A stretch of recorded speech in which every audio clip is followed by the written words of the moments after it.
किसी जमाने की बात है, किसी घने जंगल में एक गुफा होती है और उस गुफा में दो चुड़ैल बहनें रहा करती थीं जो कि कई दिनों से बहुत ज्यादा भूखी होती है। एक दिन लाली चुड़ैल अपनी बड़ी बहन मोना से कहती है, बहन, काफी दिन हो गए हमने कोई शिकार नहीं किया। आजकल के मनुष्य जल्दी से हाथ नहीं आते, इसलिए हमें कोई ऐसा तरीका निकालना होगा जिससे हमें शिकार करने में आसानी हो। हाँ बहन, तुम ठीक कह रही हो। मेरे दिमाग में एक आइडिया है जिससे लोग खुद ही हमारे पास आएंगे। और तभी अचानक मोना चुड़ैल एक पानीपुरी की दुकान में बदल जाती है और लाली चुड़ैल सुंदर लड़की का रूप धारण कर लेती है। और तभी चुड़ैल अपनी पानीपुरी की दुकान लेकर गांव की तरफ आती है और गांव से थोड़ी दूरी पर अपना ठेला लगा देती है। पानीपुरी ले लो, पानीपुरी 10 का 5, 10 का 5। एक बार खाओगे तो बार बार आओगे। रास्ते का माल सस्ते में, जल्दी आओ पानीपुरी खाओ। तभी वहां श्यामू आता है।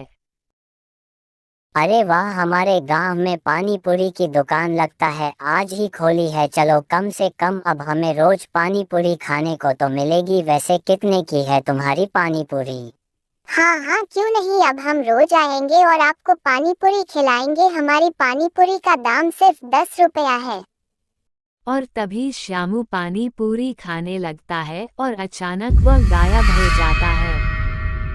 और इसी तरह चुड़ैल सारे गांव वालों को पानी पूरी खिलाकर गायब कर देती है और गायब हुए लोग उसकी गुफा में पहुंच जाते हैं। चुड़ैल उन्हें कैद कर लेती है। लोगों के गायब होने की खबर गांव में आग की तरह फैल जाती है। सभी लोग बहुत डरे हुए होते हैं और तभी वे सब एक तांत्रिक के पास जाते हैं।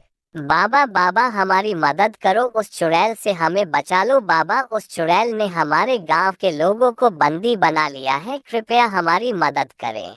बेटा, मैं तुम्हारी मदद जरूर कर सकता था, लेकिन तुम जिन चुड़ैलों की बात कर रहे हो उन्हें वरदान प्राप्त है कि वह किसी मनुष्य के हाथों नहीं पराजित हो सकती है। पास के ही गांव में एक वीर नाम का एक रोबोट बॉय रहता है, कृपया तुम उससे जाकर मदद मांगो, वह तुम्हारी मदद जरूर करेगा। तभी सारे गांव वाले वीर के पास जाते हैं और सारी कहानी सुनाते हैं। तभी वीर मदद के लिए तैयार हो जाता है और चुड़ैल के पास जाने लगता है। तभी वीर गुफा के पास पहुंच जाता है और गुफा के अंदर चला जाता है। कौन है तू और यहाँ क्यों आया है? मैं तुम दोनों को खत्म करके इन गांव वालों को आजाद करने आया हूँ। युद्ध करने के लिए तैयार हो जा चुड़ैल। हाँ हाँ हाँ, आज तक यहाँ से बचकर कोई नहीं गया, तो तू क्या चीज है? लड़के, मैं युद्ध के लिए तैयार हूँ। और फिर दोनों के बीच युद्ध शुरू होता है। वीर से सामने चुड़ैल कमजोर पड़ जाती है और अंत में वह मारी जाती है।